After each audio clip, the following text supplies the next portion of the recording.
Hello and good morning, everybody. Hello, good morning, Arrow. This is Luke Speeders calling you. Hey, man, how are you doing today?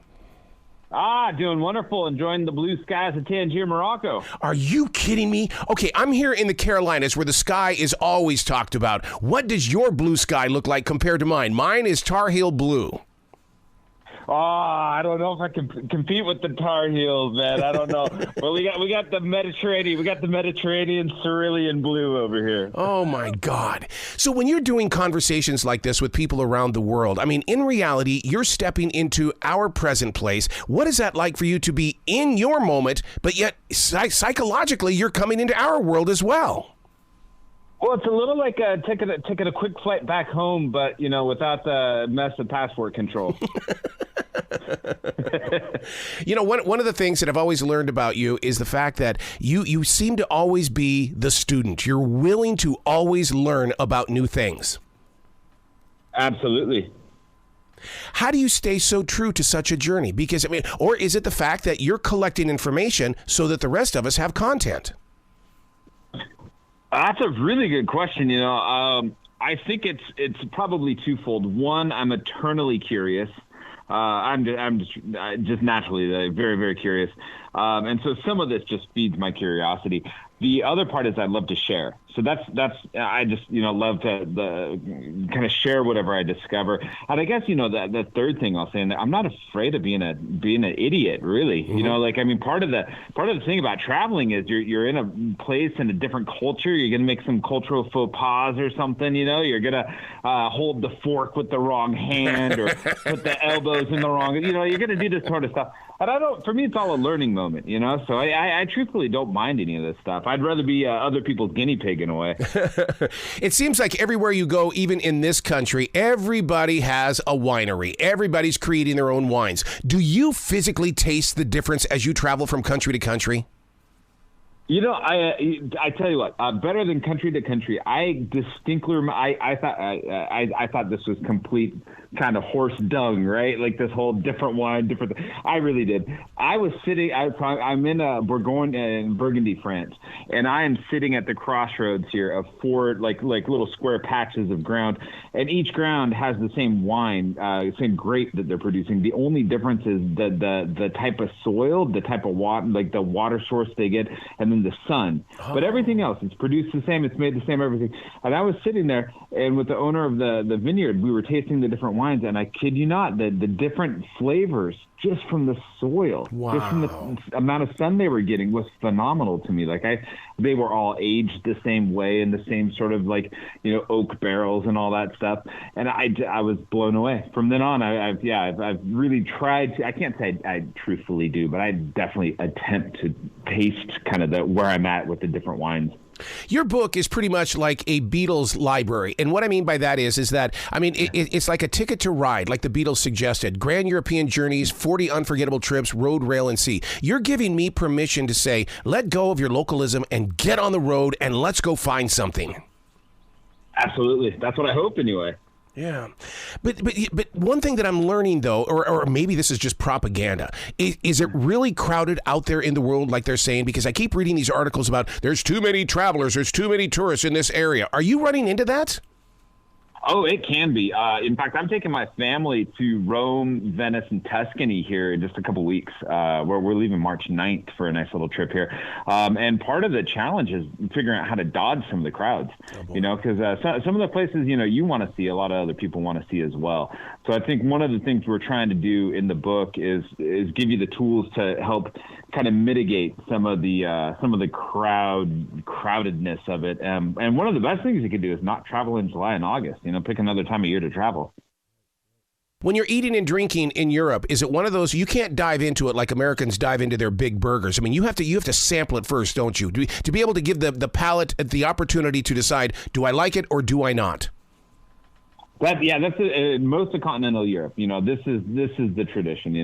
That said, even the French have a soft spot for the McDonald's from time to time. Do people travel to Amsterdam and stay there for long periods of times? Because we always sit here and we those of us that have never been there think, oh man, that's like the Mecca of cool because that's where everybody goes. Ooh, Amsterdam. I'd say most travelers probably do, 2 or 3 nights there. I don't think, because most of the time, you're going to cycle around maybe or get on one of the barge cruises going through Europe or something like that. That said, I have one of my best friends. He lived in Amsterdam for 5 years. Wow. So it's one of those places you can spend years in, no problem at all. So when you put this book together, did it clear out your mind and your heart so that you have room for more stuff? No, not at all. I'm like, can we make this 50? Can we make it 60? Like, yeah, I'm a maximalist all the way. I was wondering how you settled in on just 40 because, my God, everywhere you've been, there's more than just 40 places. Oh, man, my editor made me. That's the long short of it. If it was up to me, man, this would be like a 1,500-page book. Because I'm an RVer and we do get out a lot. How do you handle the virgins of the industry in the way that you see somebody, you're going, ooh, they're just beginning this journey? Do you help them out? Do you help train them? Because the one thing I've learned about people on the move, they are conversationalists. We like to talk and we like to listen.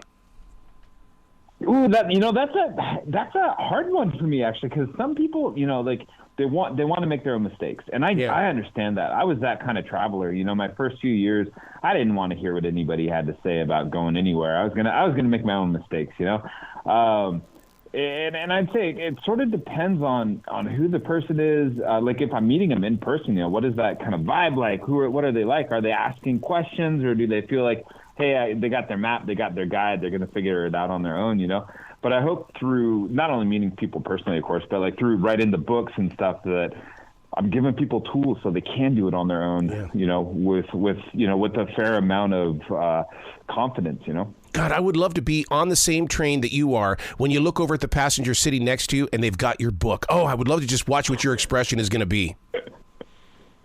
That's only happened to me ever one time. I'll sneakily take a picture. I didn't want to say anything. They look like they're having a nice conversation, but I just took a little picture. Now, in America, we have a romance with the rails. Is it the same way around the world, or is it just I'm going to take the train? Oh, yeah, your daily commuters are very much, I got to take the train. Yeah. It's just a commuting thing. But, there is still that, I think you take a Frenchman out of France and into Italy, and I think they still find a bit of, that romance there. You take someone from Switzerland, put them in Spain. I think they're still going to find that outside of their, day-to-day sort of day-to-day commuting ritual, kind of like us, like the average American, we probably spend 1 hour and 52 minutes commuting every day in our car, but we still love a good road trip. Yeah. Are you a writer in the way of using a writing instrument, or are you when you take your notes, you're just jotting everything down in a computer or a notebook? I've gone a few different ways. I went back to journaling for a lot of this, for a lot of European journeys. I went back to journaling. I've tried to use my phone because, it's just always with you. Yep. I've tried to use that. And phones are super handy. They're like having a supercomputer in your pocket. It's pretty amazing. I just hate the writing experience. That thumbs. I'm not a very good thumbist, as it were. I've even taken my typewriter out. I used to take an Olivetti 32 out with me too.